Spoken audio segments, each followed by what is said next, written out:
You know, in our super connected digital world, there's a shadow threat that's growing bigger and smarter every day, and it's aimed right at our wallets. I'm talking about financial scams. They're getting incredibly sophisticated and frankly, a little scary. So today, we're going to pull back the curtain, see exactly how these things work, and most importantly, learn how to shut them down. Let's get into it.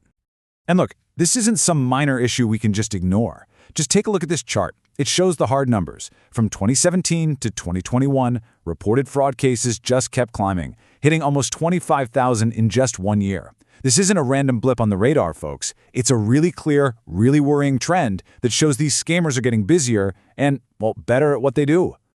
And the amount of money involved, it's just staggering. We are looking at 4.213 billion new Taiwan dollars. Now, to put that into perspective for you, that's more than 130 million US dollars. But here's the wild part. That's not the amount that was stolen. That's the amount that banks successfully stopped from being scammed in just 5 years. It's a huge win for sure, but it also paints a picture of just how massive this threat really is. So what's our game plan for fighting back? Well, first, we're going to look at the rising tide of fraud. Then, we'll break down the anatomy of a scam, get right inside their heads. After that, we'll open up the scammer's playbook to see their most common tricks. We'll also cover the crucial role your bank plays, and then finally, we'll give you everything you need to protect yourself. Okay, let's break this whole thing down. Scams can feel really complicated and overwhelming, right? But the truth is, they almost always follow a very simple three-part formula. And I'm telling you, once you see it, you can't unsee it. It really all boils down to this simple chain reaction. First, the scammer transmits some kind of false information. That's the lie. Second, that lie is designed to make you believe something that isn't true. That's the mistaken belief. And third, that belief pushes you to take an action that ultimately causes a financial loss. Lie, believe, lose. It's a simple but incredibly powerful psychological trick they use every single time. So with that formula locked in our minds, let's crack open the scammer's playbook. We're going to look at their favorite go-to moves, and you'll see how each one is perfectly designed to prey on a very specific human emotion. First up is the fake investment scam, and this one really targets our desire for a better financial future. As you can see in this flowchart, it all starts with a lure, maybe a text or a social media message promising these huge, can't-miss returns. They'll invite you into some exclusive chat group with a supposed investment guru to make it all feel legit. From there, they walk you over to a fake app where you put in a little bit of money and, what do you know, you see an instant profit. And this right here is the bait. They promise you easy money and create all this fake social proof with other group members who are all in on the scam, of course, talking about how much they've made. It's all built to trigger your fear of missing out, that FOMO. And once they've got you hooked and you invest a much bigger sum, poof, the group vanishes, the app is gone, and so is your money. Okay, so another really commonplace switch switches from playing on your greed to playing on your panic. This diagram shows how it works.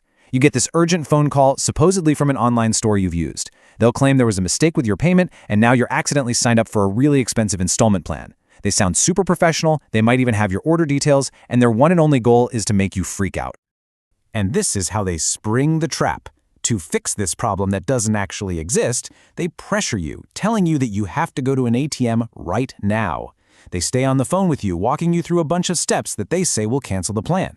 But what's really happening? They're tricking you into transferring your own money straight into their bank account, using your panic to completely cloud your judgment. And the playbook is deep, as you can see right here.